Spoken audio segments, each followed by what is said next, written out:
This video, I'm going to be explaining to you 3 reality transurfing techniques for decreasing the level of importance you give to anything. When we decrease the level of importance, we increase the probability of experiencing it, and I'm going to show you exactly how to do that. Welcome back to another video. My name is Aaron and I help people expand their consciousness. Now on this video we're going to be looking at 3 of the techniques for decreasing importance with reality transurfing. And let me first off just give a general overview for the transurfing process, because you guys are just now getting really to understand it. I'm starting to make a lot of videos on it, but I want to make sure that it kind of, we're able to really have the context for what I'm saying. So first off, reality transurfing is more so a philosophy for life than it is just like a manifestation process, but it is a very powerful manifestation process as well. Now, reality transurfing is a book that was written in Russia by a Russian quantum physicist named Vadim Zeland, and it's a book that's now being translated to a whole bunch of different languages, and it's now becoming more and more well known. Now, what it has the awareness of is that there are an infinite number of what are called parallel realities, or an infinite number of the alternative space different variations. And what this means is that any possible reality you can imagine exists right now in this moment. Now, if we simply have more intentions in our life, that will change our life in very powerful ways. Now, an intention is any time you have a determination to do something and you follow it up with some type of action or some type of expectation, but once again, you're not attached to the expectation. So what you do is you set intentions, and as you set intentions and make choices, you are shifting yourself to the kind of life experience that you prefer. You're shifting life tracks in a way. Now, a powerful part of understanding this are what are called pendulums. Now, pendulums are understanding that our thoughts have an electromagnetic type reality to it, even though we may not actually see it. Now, the idea is because we have collective consciousness, we have a whole bunch of us that are constantly thinking thoughts. Some of us will think similar thoughts to other people. Those thoughts develop their own thought structure when they team up with other thoughts that are similar. So the idea behind this is what is called social conditioning. So many times we think we're thinking our own thoughts, but many times we are being carried with the pendulum of the mass consensus. So for example, there are pendulums around different sports teams. There are pendulums around different political positions. There are pendulums around any belief you can possibly imagine, any label or identification. There's pendulums around being an American or being a certain type of person. And a lot of times we get these carry through us, and we're not even aware of it. It's just simply that's the way we see the world. So the idea is to become aware of those pendulums and to become aware that maybe we're thinking certain ways simply because we are feeling that from the mass consensus. We're kind of doing what we were always told to do. So a very important part of reality transurfing is to make your own path and to push forward and follow your heart. Following your heart is so important. You have to follow what you're really passionate about, and you can't make the goal of what you want to experience just the money. It has to be something greater, something your heart can connect to, because the mind doesn't understand just the money. It understands more. The mind understands the money, but the heart isn't able to connect to it because the heart doesn't know the understanding that money equals freedom. It equals this emotion that you can feel. So the idea is to follow your passion, to find out what you love to do, find ways of sharing that with other people, and that then you begin to really follow that in a very powerful way. Now, the part of this video that we're going to be speaking about is the part that's about decreasing importance. Now, this is the transformational thing so many people get from this, because anytime I post a video on it and I explain it, I get people over the next week or two that are like, that part helped me so much. I decreased the importance and everything started to happen. That's what happened for me. Somebody told me about this. I started to apply it. As I applied it, I started getting much easier results. They told me about the book. I read the book. I saw this decreasing importance thing. I'm like, let me try that. And as I did it, I started to really resonate with more so my desires. I found things were happening so much easier. I was growing in powerful ways. There was both spiritually and also with like social media and stuff. It was just like, it was no big deal because it's a part of who I am. Just following my passion. That was the main goal. That was the main focus. And it was just natural, and that's when things started to really happen. So decreasing importance. The reason this is so powerful is because anytime we make something more important than it has to be, we put it on a pedestal, and metaphorically speaking, there are balancing forces that come into play that make it so that that balances out. So the idea is that you can relate to this at any time you may have been attracted to somebody, and if you made them really important, most likely you ended up somehow resisting them. So somehow you make it really important that this person, likes you back. The idea is that they become not attracted anymore, or circumstances just come up to where it doesn't work out. And that's because those balancing factors come into play. Anytime you really, really, really want something, you're also subconsciously saying, I really, really, really don't have it, because the want is because it's over there and you're here. So the idea is to more so resonate with your desires by realizing it's natural for you to experience what you want. It's natural for you to be in the relationship you want. It's natural for you to be doing what you love for a living, because that's who you are. So this is the powerful part of it. The other little part of importance is understanding desire. When we have a strong desire for something, if that desire is not met and followed up with intention or action, it remains just a thought. It doesn't really turn into anything, because a desire also subconsciously is saying that I don't currently have it. So it's about being aware of that and transferring that into intention. So the 3 techniques for being able to get rid of what is called excess potential, that's what's created anytime you make something more important than it is. You put it on a pedestal, it's now very, very important. That creates excess potential that must then be balanced out. And many times that'll be balanced out by literally not giving you what you want almost, so that you are able to balance that energy out. You're almost able to learn from it. That's how kind of it can be looked at. So the first technique for being able to really let go of any of this is to learn how to observe and to have observation. Now this is a technique you can use, what you can do, and this is what I do, is every morning when I wake up, I do a certain meditation, and the meditation is I stare at a candle flame, and as I'm staring at a candle flame, what I do is I don't focus on anything else, I just focus on that one candle flame, and I observe my thoughts. This has changed my life. I've been doing this since 2012.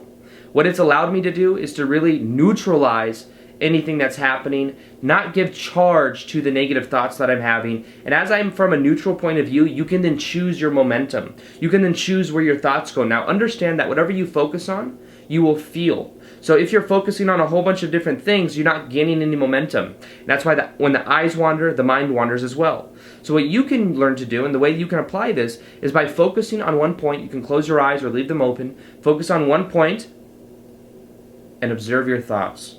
And as you observe your thoughts, do not label them as good or bad. Do not give them excess meaning or make them really important. Just allow them to be there. Just observe them. And as you do that, it will change your whole awareness. You will start to see things from a more expanded point of view. Now the reason this is because simply you're seeing things from more of the way they are than the perceptual layers that we put over our perception. Many times when we look at things, we think we're seeing them as they are, but we're really seeing them with a whole bunch of beliefs and a whole bunch of little ways of seeing things that end up creating a certain type of pattern because we're looking at it a certain way. So the idea behind this is to realize that if you're feeling, especially if you're feeling like you're making anything very, very important, just observe it. Just allow that to be there. Let it be okay that you're making it more important than it is. As funny as that sounds, what you then do is you start to balance it out because you're like, it's okay. As you let it be okay, you drop resistance. Anything that we insist happens and we make it very, very important, on the other side of that, there's a level of resistance that is created. That level of resistance will make it so that you don't experience what you want. So the cure to this is to observe those. Observe those thoughts. Observe what you're making important. And start to see it from the perspective of it is natural for you. It is natural for you to experience what you want. What you want to do is you want to expand your comfort zone, but not step outside your comfort zone. Now the idea, the difference, is that you're still doing the same thing, but you're doing it from a different level of awareness. One, you step outside your comfort zone and you come back. And that's scary over there. I'm going to go try doing this. I'm going to go into, I want a certain type of job. I'm going to go in and talk to the manager of the stores, and what I'm going to do is I'm going to give them my resume confidently, look them in the eye, and tell them why I want the job and why I'd be the best fit for their company, what value I could add to them. You go and you do it once, and you come back to your comfort zone, and you say, you know what, that wasn't for me. Expand your comfort zone. I am the type of person that goes out there and has value to add in the world because I believe in myself. Therefore, I'm the type of person that goes to different companies and that expresses how I want to do that.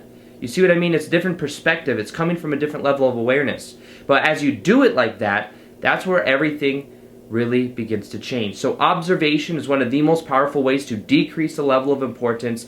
When you do this, you will start to find that things happen in a much more powerful way. I promise you. You'll start to see that things just are natural for you. You'll start to see that things that for years maybe you resisted, all of a sudden you let it go, and there's this space. And you feel like you just look and there's like things are just popping in your life experience.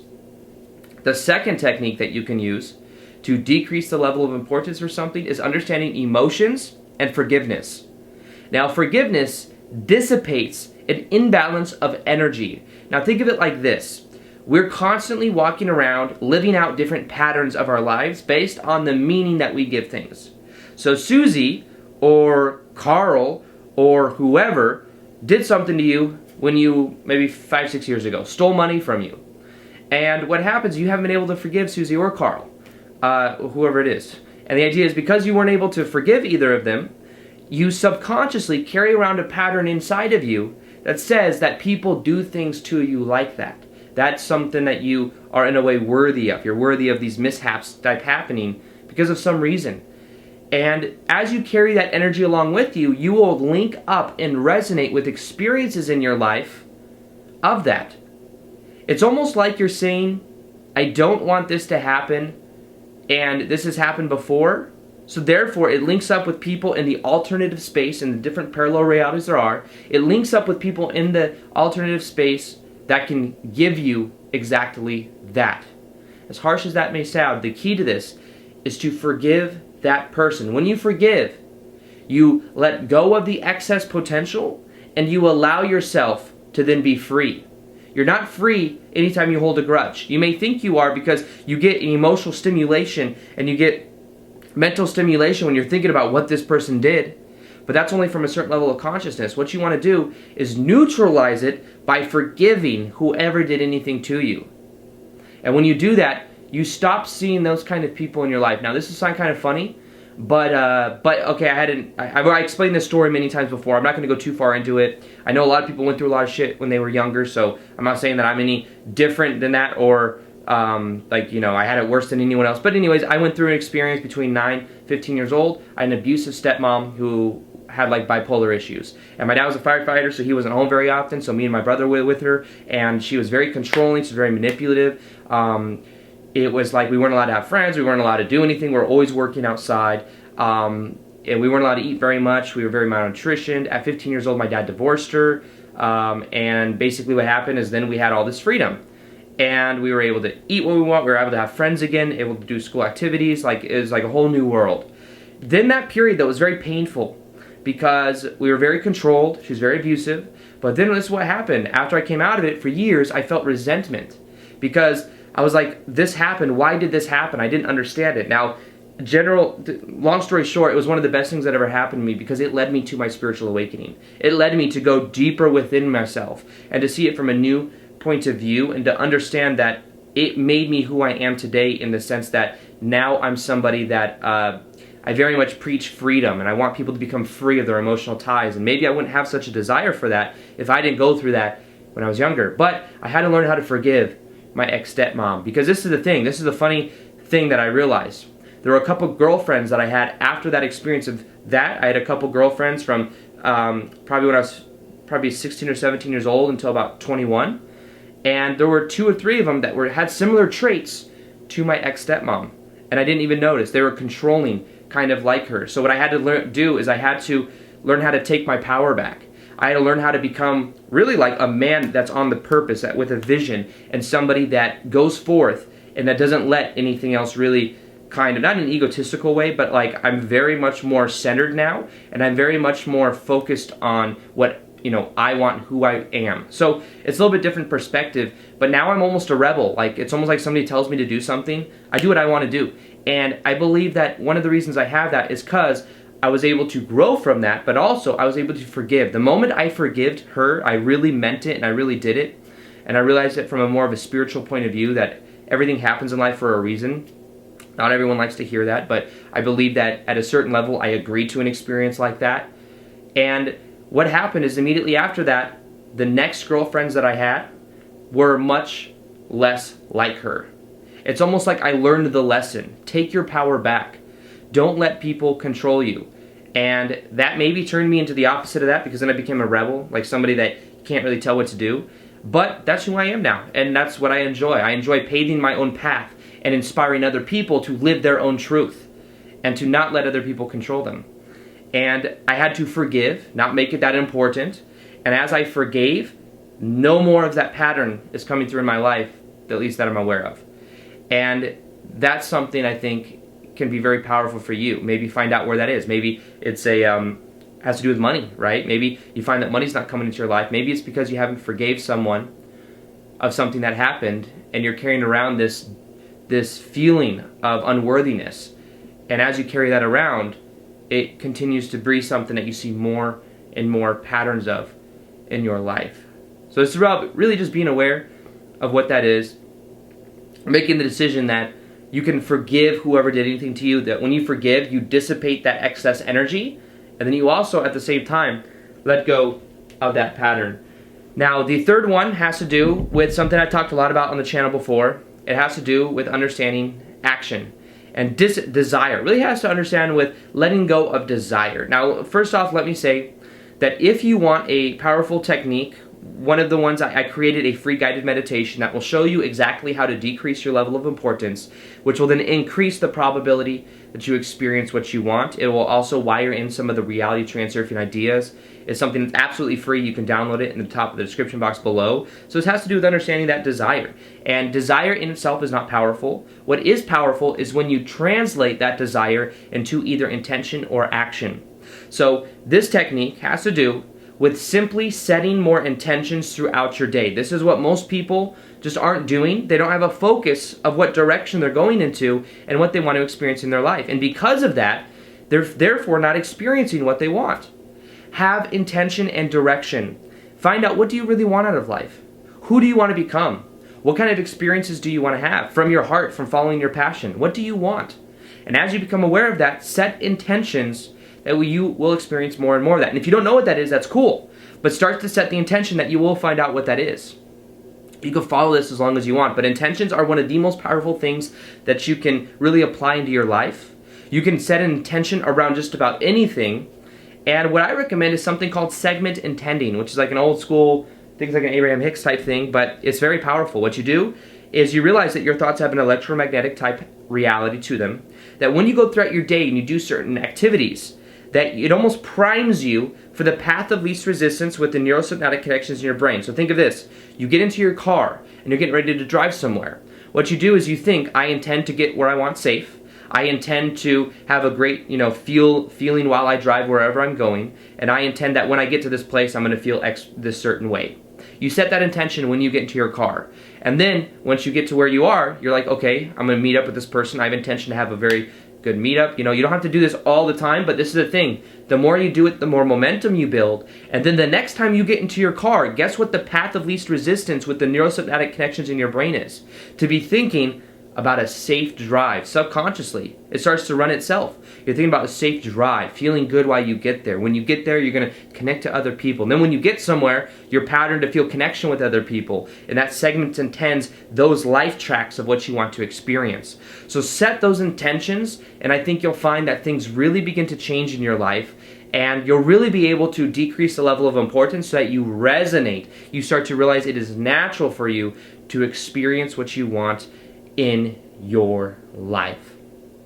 So with that being said, feel free to download that meditation that is on the top, decreasing importance to increase you experiencing what you want in your life. And as always, I hope you guys enjoyed this video. Feel free to like this video if you guys liked it, subscribe if you haven't already. Also hit that little notification gear next to the subscribe button so that you guys can see the daily videos that I do. And other than that, as always, peace, much love, namaste. All right, bye.